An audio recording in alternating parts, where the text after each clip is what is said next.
Our next speaker is Tracy Ryan. Tracy is an award-winning entrepreneur with over 27 years of experience in brand building, capital raising, and pioneering research. She's the co-founder and chief communications officer of NKore BioTherapeutics, a biotech company advancing next-generation off-the-shelf natural killer NK cell immunotherapies for cancer treatment. Tracy's journey into biotech was driven by a personal urgency with her daughter, Sophie, when she was diagnosed with a low-grade but relentless brain tumor at just 8.5 months old. Determined to find a cure, Tracy explored novel treatment approaches, leading her to UCLA's Dr. Jewett, a world-renowned NK cell immunotherapy researcher, and the formation of NK BioTherapeutics. In 2023, NKore began treating patients internationally, with Sophie as the first child to receive their therapy. Tracy's vision, relentless drive, and biotech leadership continued to propel NKore toward revolutionizing NK cell therapy, not just for Sophie, but for patients worldwide. Here to tell their story is Tracy Ryan. Hi, my name is Sophie Ryan. You can call me sister.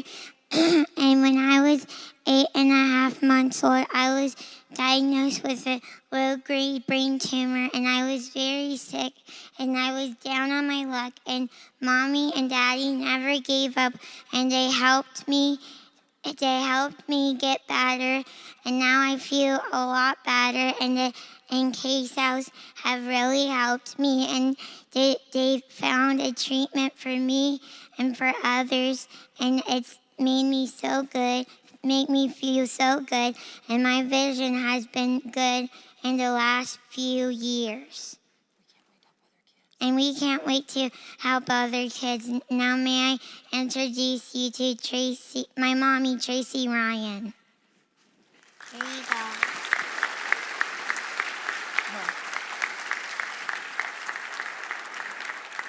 Good morning, everyone. My name is Tracy Ryan, and I'm the co-founder and chief communications officer of NKore BioTherapeutics.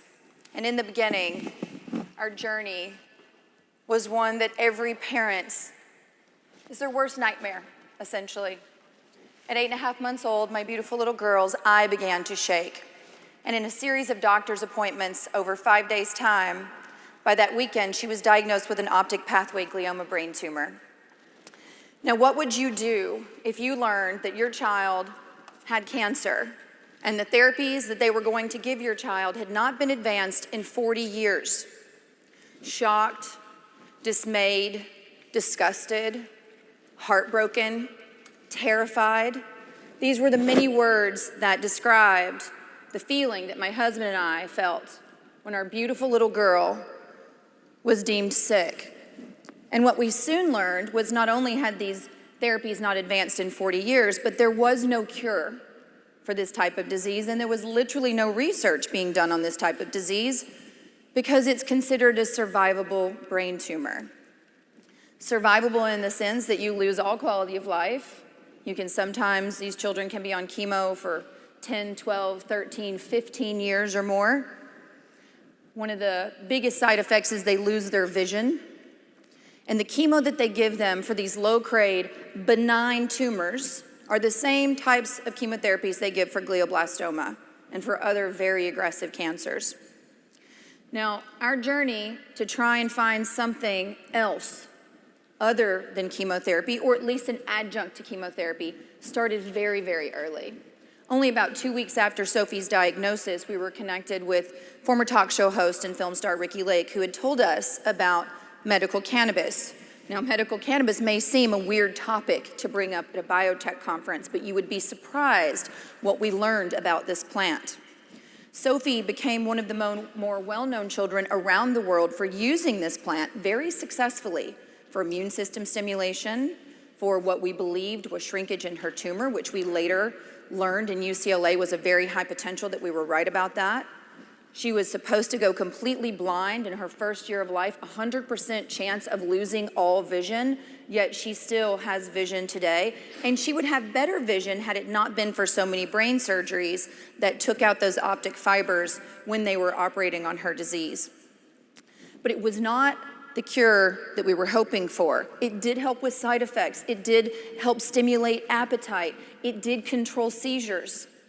We would take her off the cannabis oil and she'd start having 10 seizures a day. We'd put her back on, she'd have one little tiny stop and stare seizure every 3 to 6 months that only her parents would recognize. But for some reason, despite the fact that we were watching this work in a lot of other patients all over the world, we became very immersed in patient culture, in guiding patients. We worked with thousands of patients on a global scale through a brand we started called CannaKids, where we focused on pediatric diseases, but treated just as many adults. But for some reason, it wasn't stopping our daughter's tumor. It was still relentless. It still would not stop. And her childhood was stolen from her. 8 failed toxic protocols over 7 years that were pumped into her tiny little body. She's had 12 surgeries. 6 of those have been on her brain. She has a left-hand side weakness from a cyst that grew in the motor cortex that then weakened her whole left side. At one point, she was wheelchair-bound for over 6 weeks and couldn't walk at all and has learned how to walk again. She's had dozens upon dozens upon dozens of hospital stays, severe visual impairment, and 80 MRIs, with more coming. Every 2.5 to 3 months for years to come, she will continue to get scanned. But in 2018, something happened. We were able to get access to some of her brain tissue. This is her actual brain tissue. This photograph was taken by National Geographic that's followed her journey since she was 1 year old. And through getting access to this tissue, I then believed I had an opportunity to get this into mice and then to take this to Israel, where at the time we were legally studying medical cannabis in pediatrics and in adults, where they could do this with the support of their government. And I was about to fly mice all the way from Los Angeles, California to Israel to see if I could find a cannabinoid profile that might possibly work for my daughter, whereas it hadn't before, because still I thought that maybe I was just getting the medicine wrong. I wasn't sure what was happening. But through this and through trying to find someone that can help me put this tissue into mice, I ran into a very, very, very special woman, Dr. Anahid Jewett, who we sadly just lost a few months ago. This woman is a pioneer in the field of natural killer cells. And when she met me, and she learned of Sophie's story, and she learned of the work that we were doing in medical cannabis with our company, CannaKids, and of all of the benefits that we were seeing in all these different disease states, she became very curious because she'd never heard of anything that was helping patients with cancer, that were helping patients with seizures, PTSD, ALS, anxiety, severe pain. The list goes on as to the benefits that we were actually seeing in this plant. So she became very fascinated with Sophie. And she agreed, I'd be more than happy to take this tissue and put it into mice for you, into humanized mice nonetheless, but I need you to let me study your daughter's immune system. I want to understand why on her scans, or not her scans, I'm sorry, in her blood work, her immune function is so much healthier than that of the other children that she's in the same hospital with, that's getting the same treatment with the same disease. Why was her immune system not crashing out every time she'd get hit with toxic chemotherapy? And when she began to study my daughter, all these pieces of this long misunderstood puzzle began to unravel. What she found was something incredible. My daughter's immune system was functioning far higher than what you would ever see a typical cancer patient functioning. So she and I decided we wanted to really look at more patients to see if there was something happening with the natural killer cells that the medical cannabis was affecting. Why were we seeing benefit in so many different cancers and disease states, especially blood cancers like leukemia? The success rates that we saw in leukemia were incredible. Why were we seeing autistic children all of a sudden be able to speak again? Why were we seeing their rage go away? What was happening with this plant?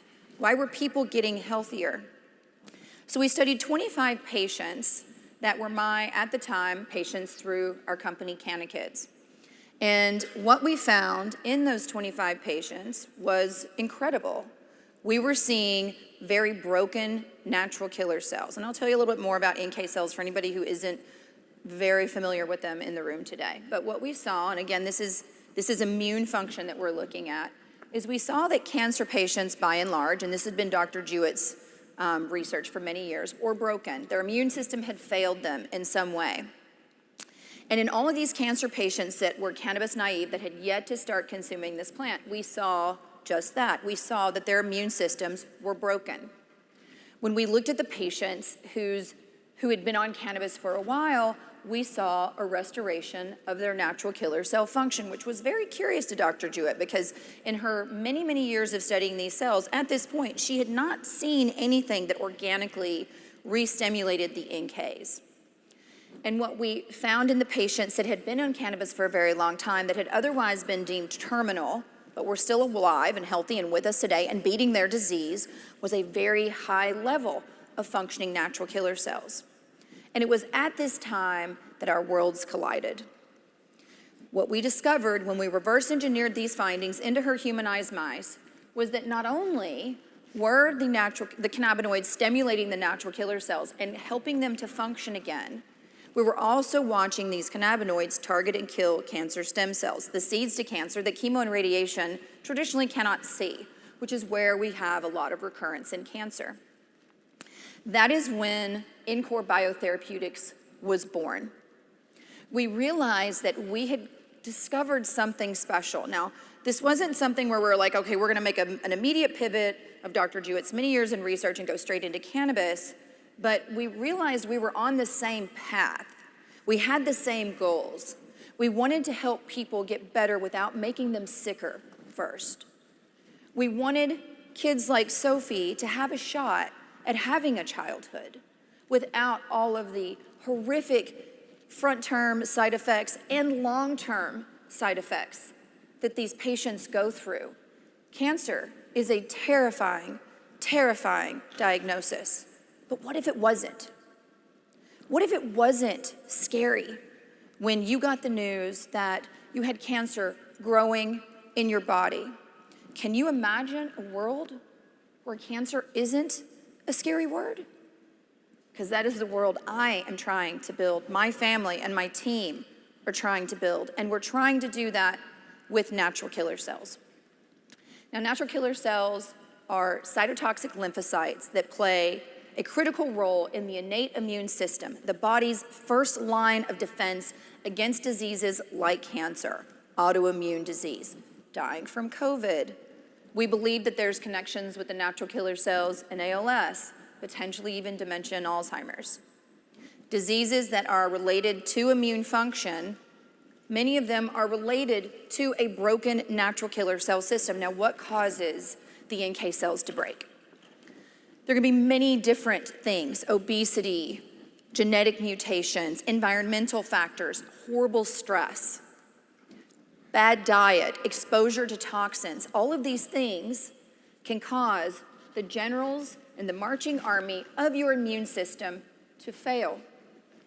But Dr. Jewett, since 1990, has been studying a way of harvesting these cells from healthy patients, supercharging them, and then reintroducing them into the patient's immune system with the hope of not just correcting immune function, but boosting it in a way that your own immune system can do the very thing it is built to do: target and kill anything that does not belong in your body.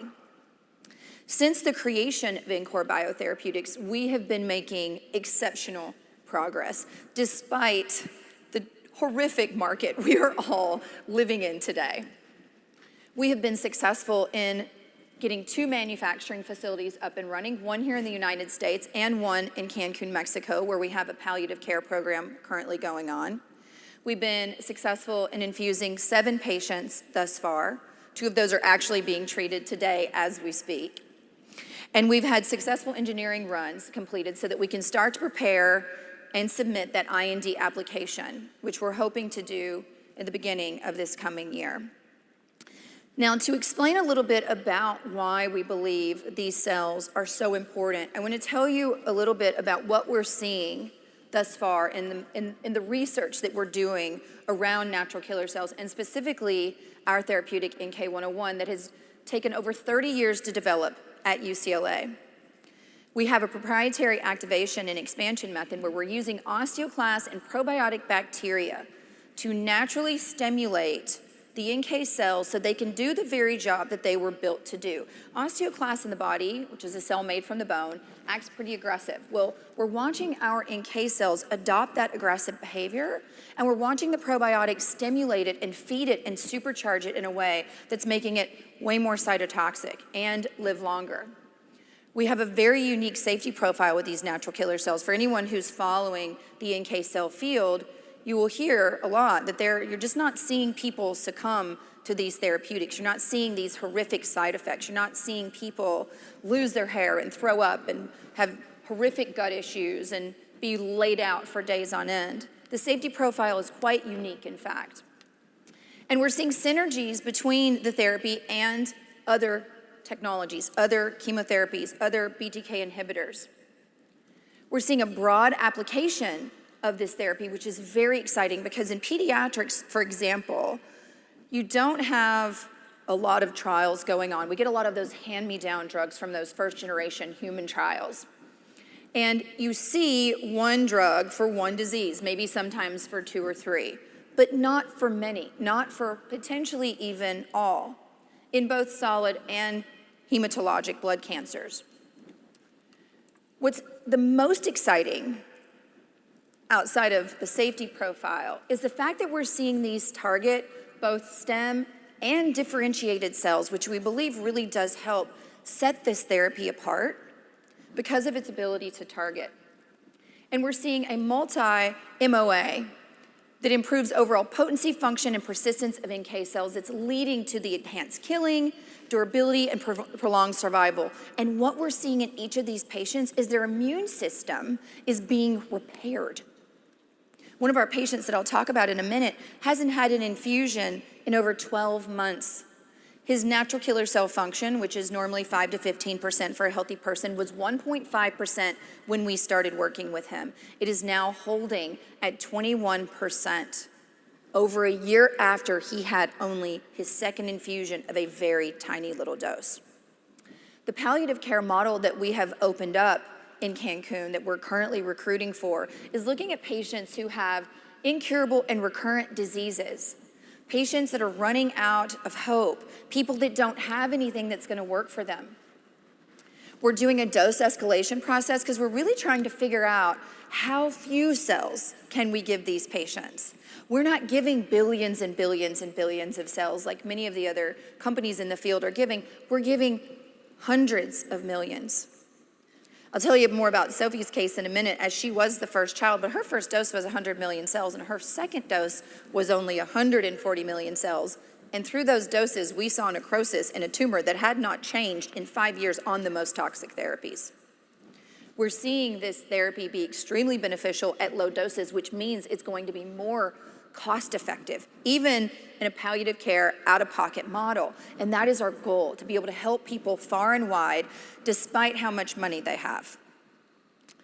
We're seeing incredible safety profiles in all 7 patients that we've treated with both breast cancer, 2 glioblastoma, Sophie's optic pathway glioma, a teratoma, chronic lymphocytic leukemia, and deep vein thrombosis, which is this outlier that we had in one of the patients that was within our own team that we wanted to help.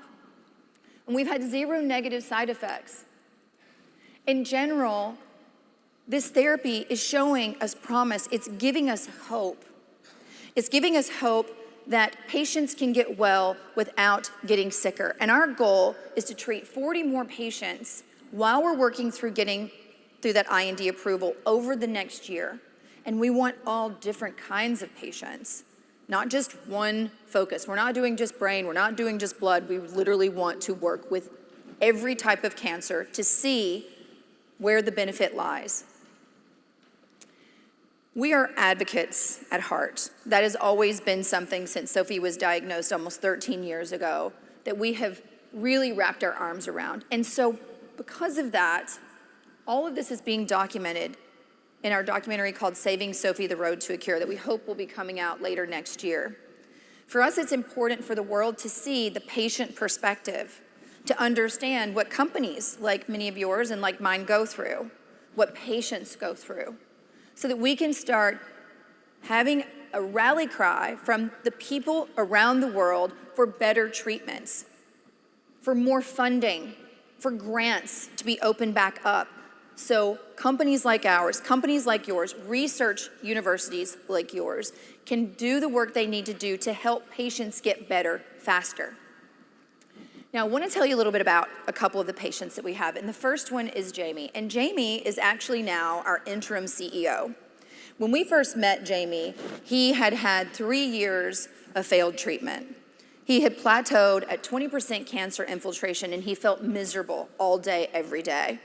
He was sick, he was slumped over, he had a horrible back injury when he showed up, he couldn't sleep through the night, he had to have tons of caffeine and a nap every day just to get through the day. His quality of life had completely diminished. He was no longer living. We gave him only 2 infusions, very low dose infusions. The first infusion was around 190 million cells. The second infusion, 7 months later, was around 350 million cells. And what we saw in the reduction of his disease was incredible. This is one of my favorite new graphs. This data that I'm going to be sharing with you today, this is the first time anyone has seen this outside of our own company. And with Jamie, because he had a mutation that took his prognosis from good to very poor, we've combo therapied the NK101 with his treatments. Calquence was the therapy that you see he's on first. And the very top right graph, that is a zoomed out version since diagnosis. And this larger graphic down here is the zoomed in. That's where the green arrows are in the top right. So this circle that you're seeing is where Jamie had plateaued on Calquence. And that's typical with chronic lymphocytic leukemia. Calquence can only get you so far, you plateau, and then that's where you get stuck. And you have to change therapies or things don't go as well. And what we saw when we gave the NK101 is immediately those cancer markers started going down. In fact, 58 days after this very small dose of 190 million cells, 75% of the cancer in his bone marrow and in his blood was gone. Now, we waited another 7 months. He changed to Venclexta. We gave NK101, and once again, we saw the same downward slope in his disease state. This is someone that they told would never go into remission, but yet he was down to 0.23% cancer infiltration in his bone marrow after 2 low-dose infusions, literally spread 7 months apart. This slide, to me, represents hope. The top left, what we're looking at as the natural killer cells start to improve, and as they go up, and as they get stronger and more potent in the body, we see almost at a 1-to-1, the tumor cells begin to come down, which shows a direct correlation between the killing ability of these natural killer cells in eradicating the disease that is in his blood. We're also seeing the B cells go down in the top right in correlation with the tumor cells going down, because CLL is a B cell malignancy. So to see that direct 1-to-1 correlation as well is very, very exciting for patients that are suffering from this recurrent disease. And after only 1 infusion, the reduction that we saw in his lymph nodes in 58 days were from 21 to 70%. And again, this is after he had plateaued. Nothing was working. Everything had stopped getting better. But now suddenly, not only did all of his negative side effects start to go away within 24 hours of receiving his dose, but by the time he got home from his trip to Cancun, he was working out 5 days a week where he couldn't walk down the beach when he showed up for that treatment. Not only that, but oddly enough, his back injury was also gone the next day because of the reduction in inflammation that he saw from the natural killer cells in his body.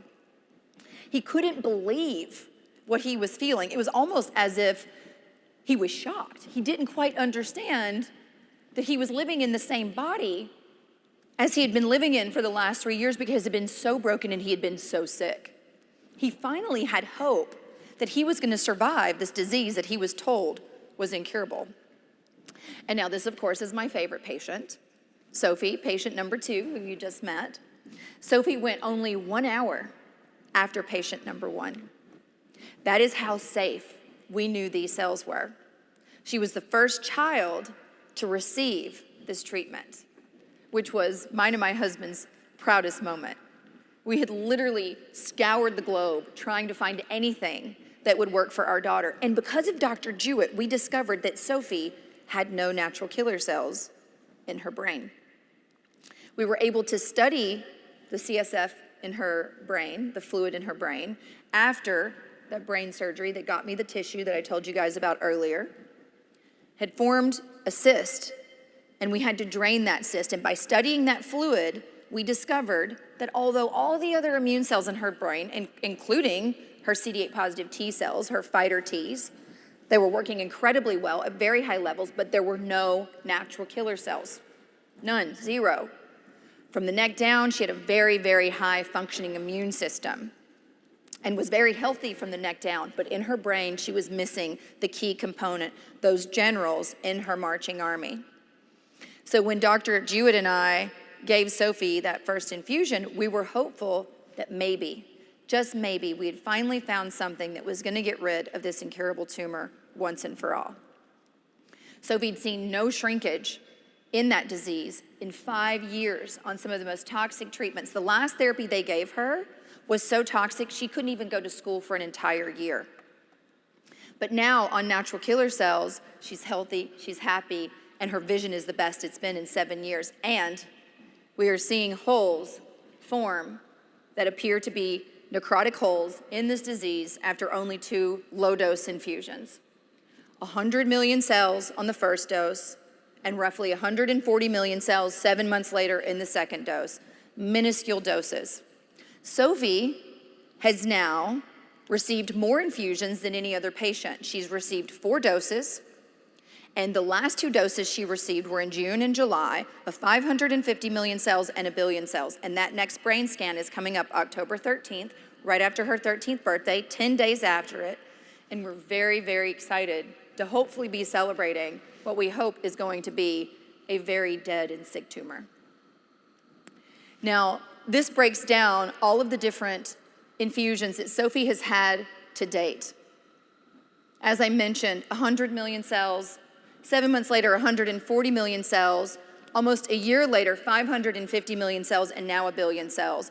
And no matter how many cells we give her, she just feels better and better and better, to the point where she talks so much she usually has lost her voice by the next day because she has so much energy from this incredible therapy.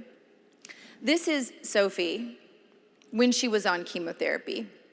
She was weak, she was frail, she was bloated from steroids and from brain surgeries, from infusions.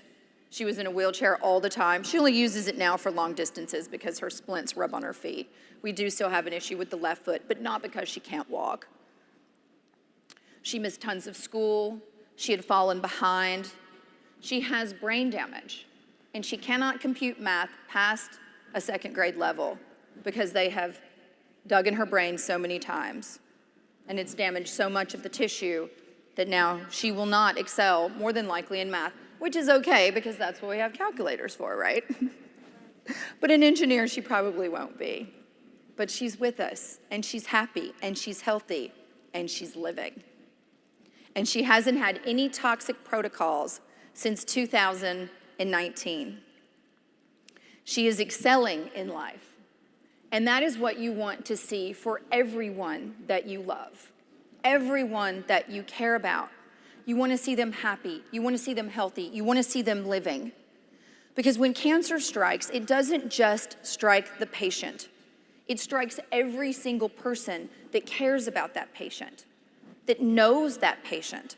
Sophie has a huge social media following because of all of the struggles that she's had over the year. The amount of people that get upset every time she's hurt is astronomical, and they've never even met her.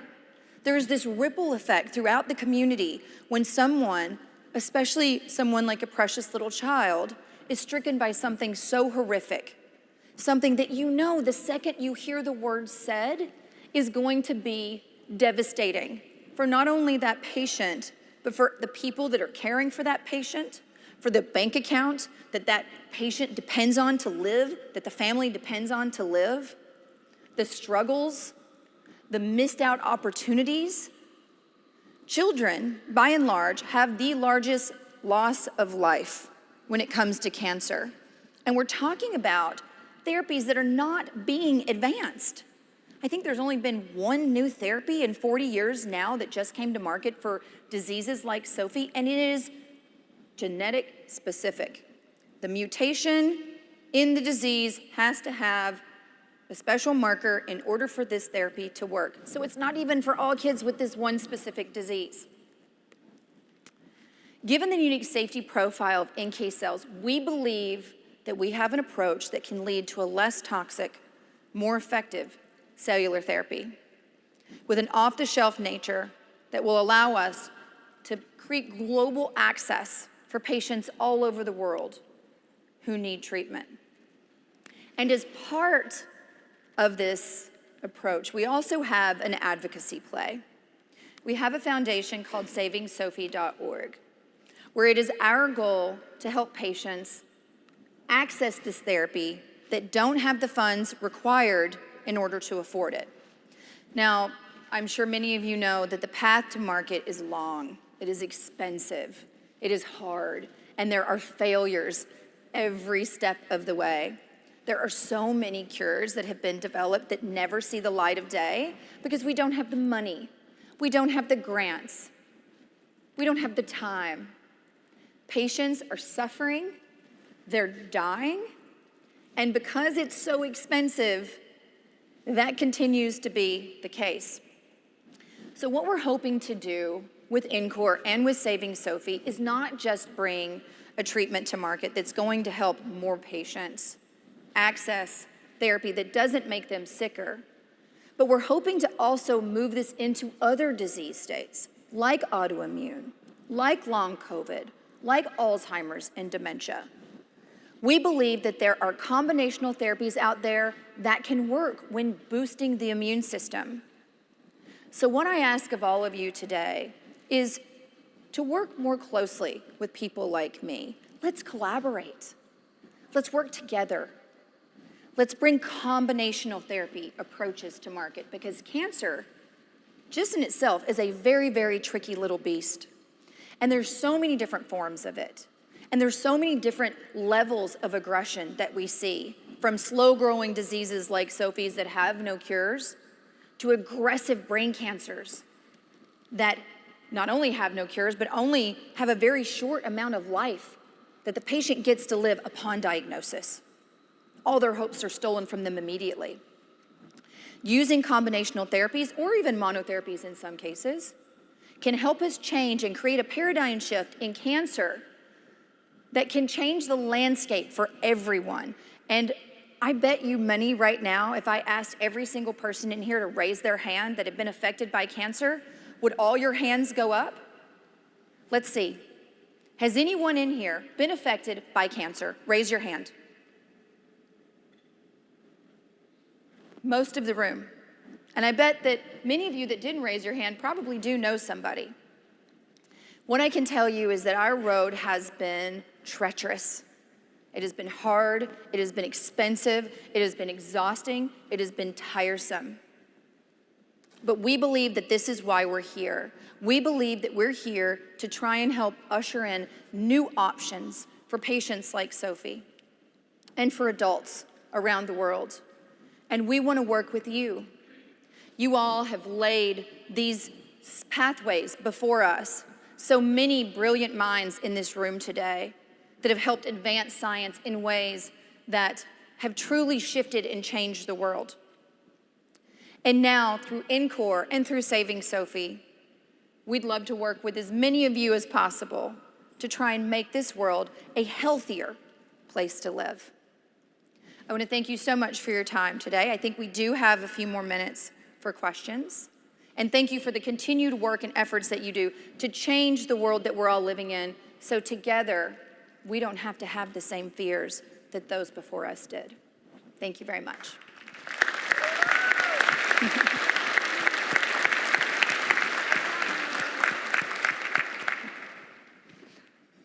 Thank you very much, Tracy. Thank you very much, Sophie. Are there any questions in the room? Now, one thing I do want to remind everyone is I am not a medical professional, nor am I a scientist.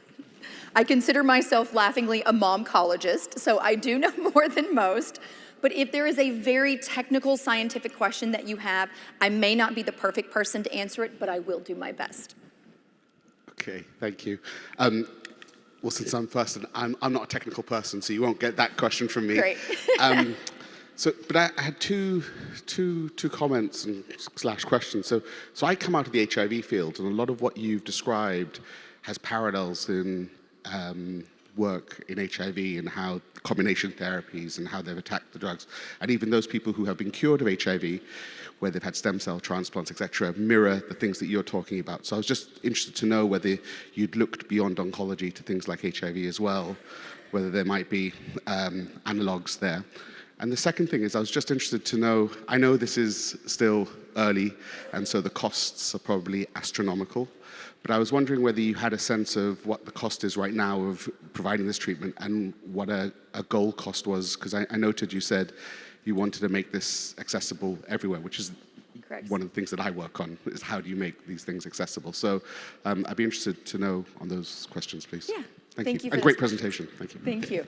So we have not looked at HIV, but anything immune related, it is our hope to, at one point, really look at those diseases and see if this is something that can be beneficial. What I am hopeful of is that because this therapy is so benign as far as side effects are concerned, it actually makes you feel better once you get it, is that at some point, many years down the road from now, this becomes part of a preventative treatment. Because we believe that there is real opportunity for not just longevity and living longer, but preventing diseases. So do I believe that there's an application for HIV? I think that there is a potential, and I think it's something that I'd really love to look at in the future. We've been very hyper-focused on cancer. Dr. Jewett's research over the last 30 years, she studied pancreatic, glioblastoma, breast, liver, lung, oral colorectal, lymphoma, leukemias, ovarian, metastatic diseases as a whole. So that's a big body of work. And it wasn't until probably, I think about 10 years ago, she started looking more at autoimmune diseases, ALS, things of that nature, long COVID when COVID happened.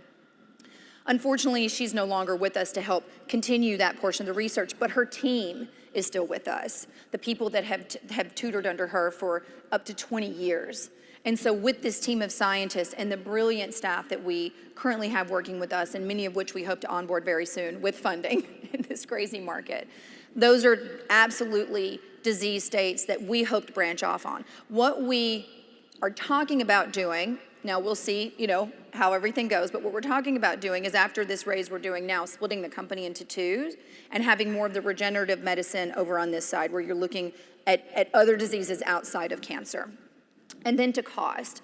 Currently, right now, the therapy is running around $50,000 an infusion, and we're asking for patients to commit to 3 infusions. Now, that's very expensive for a lot of people, but it's a lot cheaper than $1.3 million for a dose of T cells, CAR T. So as we optimize and as we scale, which is what we're in the process of doing right now on the run that we're starting as we speak, we're doing more optimization.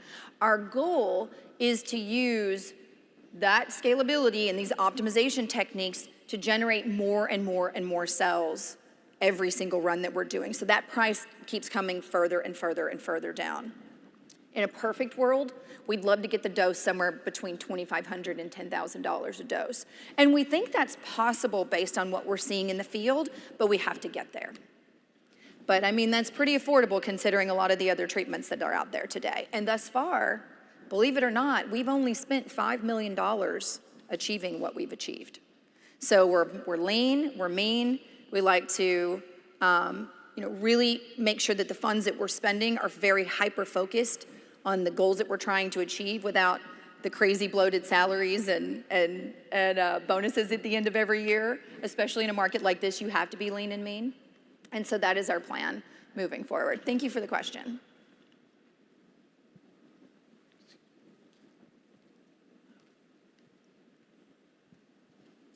Thank you very much. So at first, I'm going to thank you for sharing this story, actually turning a painful experience and, actually to help not only also other patients. So that's actually, it's fantastic. Thank you. So I'm going to ask, the first question is for Sophie or other, brain tumors. They are going to be intracranial infusion or administration or no, systemic? It's a little hard to hear. Barry, do you mind repeating that for me? Okay. There's an Yeah, echo. so the administration route. Oh, it's IV infusion. IV infusion. Yep, it's a straight IV infusion. And what's really exciting about this treatment is it's very easy to get. So you show up on a Monday and you just get a blood draw and we just take your vitals. On Tuesday you come in, we don't do any lymphodepletion of any kind, which is great. We give you a low dose of Benadryl just to relax the patient. We've never seen an allergic reaction, but why not? It's Benadryl. So it relaxes the patient and then you get a 3-hour drip. We keep you around for 30 minutes just to continue to monitor your vitals. You go home, you have dinner, you go to the beach, do whatever you want to do. You come back the following day, we do another blood draw, we take vitals again, and you're free to go home. And that is it. And then you come back again within 21 to 28 days. So we're really trying to keep that pretty tight. And that's how we're doing the dose.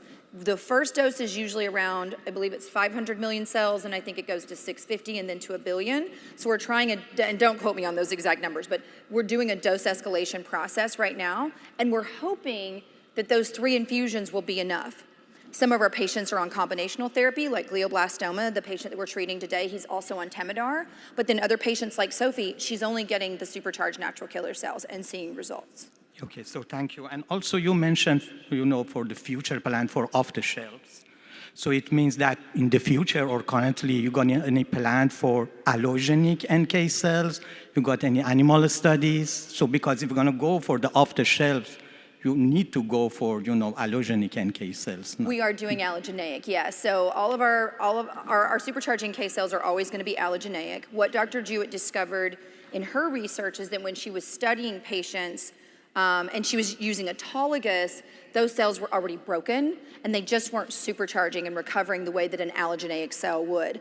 And crazy enough, our daughter's infusions were made from my husband's natural killer cells, and his natural killer cells were stimulated using my osteoclast. So the therapy that our daughter received that is eradicating her brain tumor was made from my husband and I, because we are considered super donors. Our immune function is so high. Okay, thank you so much. Of course. I think that is probably time. Do we have time for one more? Is that good? One more? Yep. Okay. Hi, Tracy. Thank you for sharing your story with your family. Of course. So it's very touching and bring a lot of hope for the industry.